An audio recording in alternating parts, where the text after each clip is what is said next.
And Caja.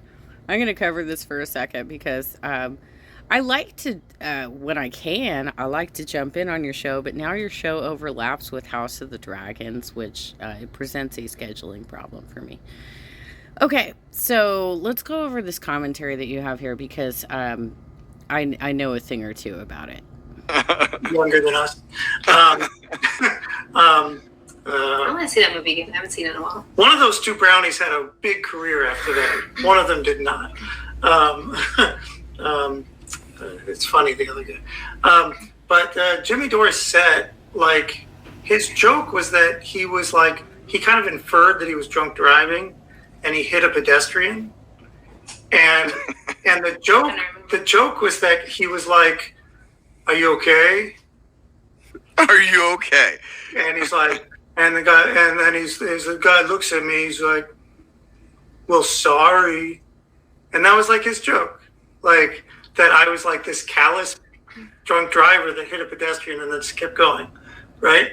That was the humor. I was like, that's a weird joke. You know, though, that's how he rolls, though. He thinks that his humor is like cynical, but he's taken it so far off the deep edge that it's not even fucking funny.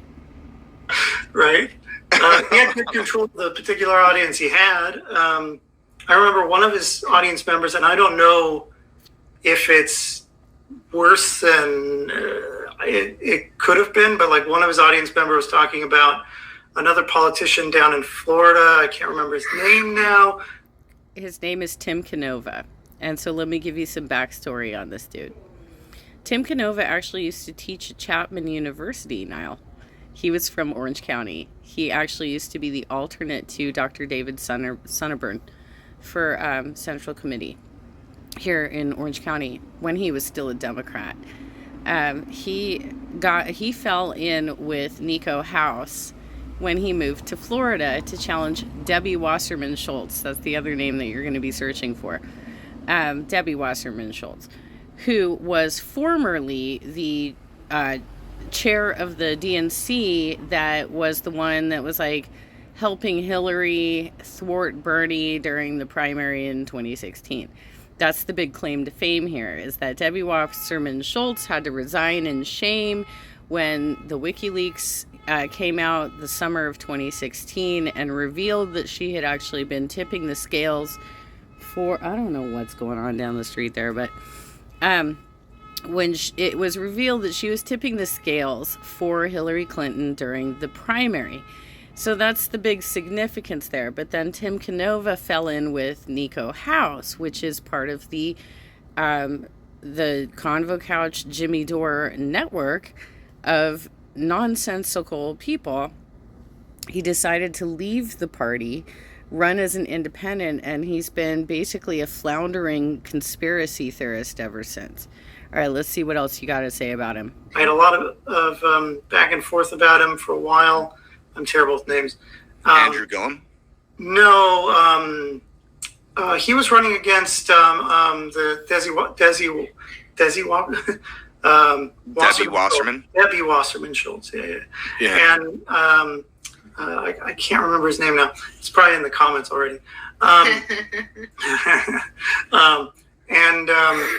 But yeah, that dude, I met Tim Canova back in 2017 at Lauren Steiner's house for a fundraiser. And Jimmy Dore was there, by the way. They're all connected. And this lady at his comedy show, and it was only like 15 people. It was like a little tiny comedy show. We got the free tickets. We still had to buy 2 drinks. I bought 2 cups of coffee. I was fasting at the time, and I don't drink anymore. But she was like, "Oh yeah, that guy's like super big Israel supporter." And at the time, I'm like, I don't think that's actually accurate. I think that he actually is on the more progressive, from what I remember. I mean, I don't know if he's changed his platform or whatever, but from what I remember, he is fairly in line with the progressive view that he is against the apartheid state that is happening there. So I don't think that is accurate. So I don't know who you talk to, but that doesn't seem... That doesn't line up with what I remember about him and what I know from the network of people that deal with him. Well, yeah, we don't like apartheid in Israel. Lots of progressive positions on Israel, right?